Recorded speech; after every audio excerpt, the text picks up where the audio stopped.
Eva našťastie vyviazla s ľahšími zraneniami. Po ošetrení sa vracia na internát.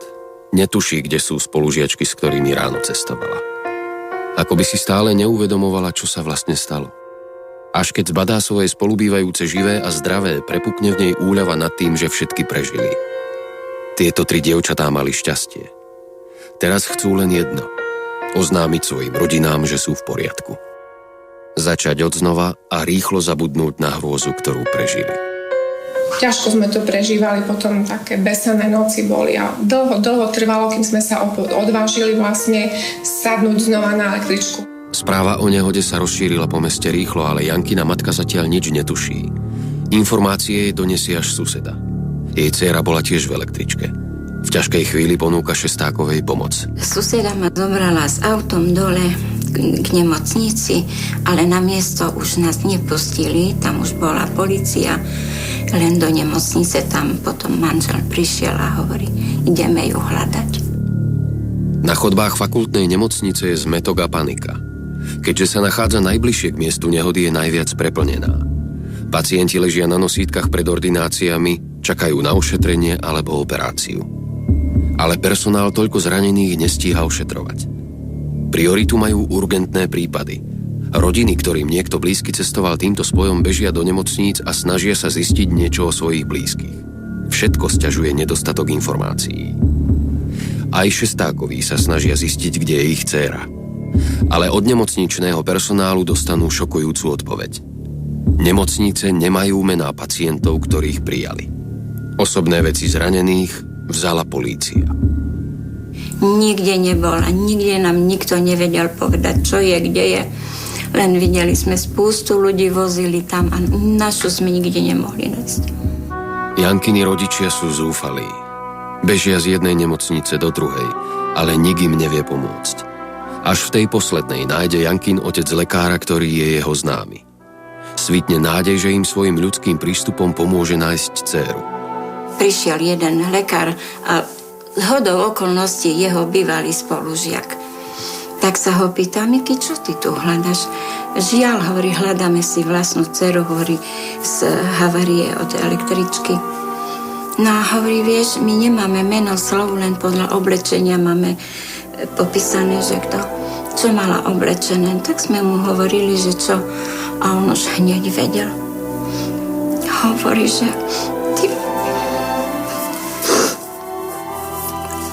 ty poď so mnou a vy, pani, musíte ostať.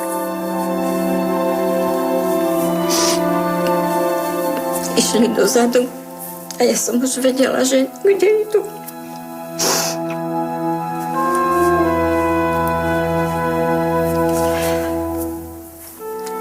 Zavreli dvere a nechceli ma pustiť, no. Ja som ostala za dverami. Ja hovorím, Pane Bože môj, hovorím, čo len aby žila. Tak som počula, že zamkli kľúčom a ja som tie dvere chytila, otvorila som ich. Neviem ako. Neviem dodnes, čo sa stalo, len som tie dvere zamknuté otvorila.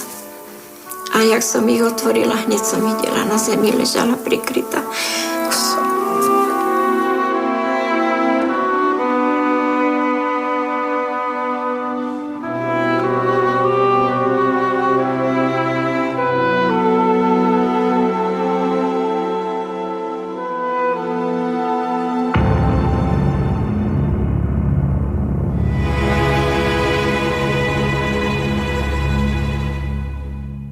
Dostala som záznam z vyšetrovania, kde teda áno, hovorí sa, že zlyhala vodička, ale keďže zomrela,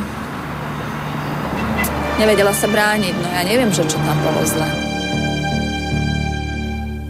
Vodička električky patrí tiež medzi obete tragédie, takže nemôže príčiny nehody objasniť. Z dostupných zdrojov sú známe dve interpretácie. Jedna z nich hovorí, že jazda bola bezproblémová.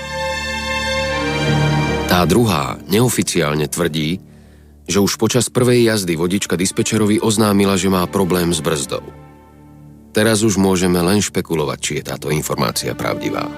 Hlboko presvedčený ja i moja manželka, že vinu za túto udalosť nie je možné zvaliť výlučne na vodičku. Áno, určite mohla zazmatkovať, mohla otvárať dvere, mohla pridávať na miesto brzdenia, ale to samo neprivolalo túto celú tragédiu. Tragédiou bolo to, že tieto rýchlo električky dokázali jazdiť rýchlosťou, ktorá bežne prevyšuje štandard 80-90 km a z tak prudkého kopca bolo jednoznačne, že k tomu raz muselo dojsť. Hlásenie vodičky o poruchovej brzde sa nikdy nedokázalo. V oficiálnych spisoch nie je o tom žiadna zmienka. Nikdy sa nevyjasnilo, prečo skúsená vodička zlyhala naraz v toľkých bodoch. Zdá sa, že polícia mala jasného vinníka už vopred. Len bolo treba nájsť dôkazy. Vyšetrovacia komisia ani raz nezapochybovala o tom, či svoj podiel viny nenesie aj dopravný podnik, úrady alebo funkcionári.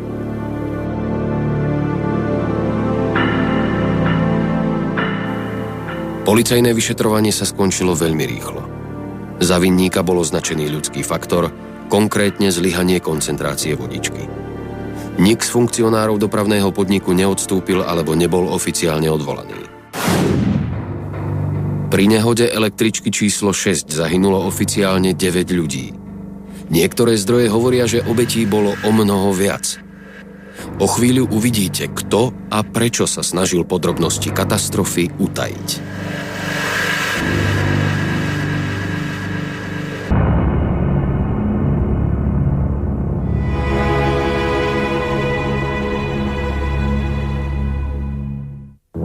Množstvo podobných prípadov dokazuje, že v časoch komunistického režimu fámy veľakrát obsahovali viac pravdy než oficiálne spisy.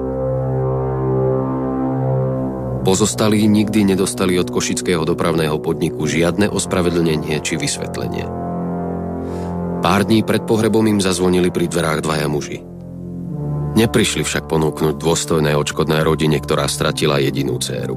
Neprišli sa ani ospravedlniť. Dôvod ich návštevy bol absurdný a cynický. Úplne sa stávali k nám chladno. Nič sa nedá robiť, to sa stáva. A takýmto spôsobom nemohli sme nič robiť. Toľko nám povedali, že my vám môžeme dať odškodné len keď nám predložíte bločky, že si kúpite čierne oblečenie a koľko dáte za vence, toto vám môžeme preplatiť a ostatné nič. Tak nám bolo povedané a dosť. Dodnes kolujú po Košiciach rôzne dohady o tom, čo sa vlastne stalo. Vraví sa o tom, že počet tých, ktorí zahynuli pri nehode, bol oveľa vyšší. Skutočné číslo bolo zatajené, aby nevznikol škandál a hlavne, aby nehodu neprišla prešetriť komisia z Prahy alebo Bratislavy.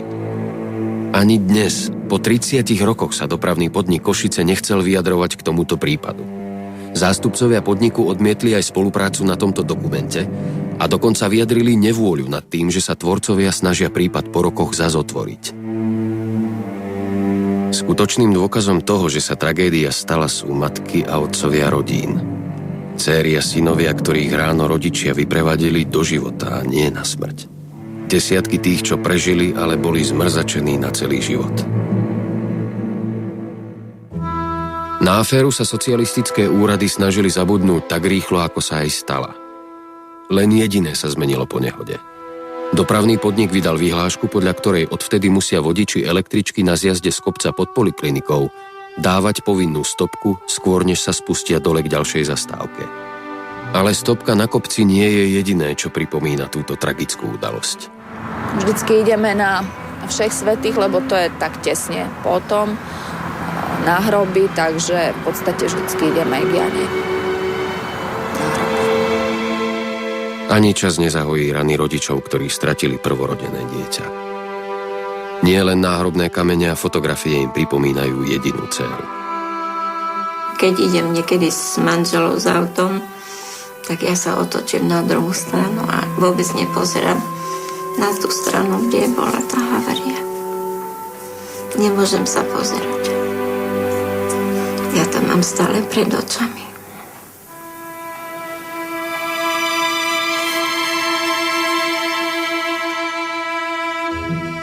Obete tejto tragédie nemôžu nikdy zabudnúť.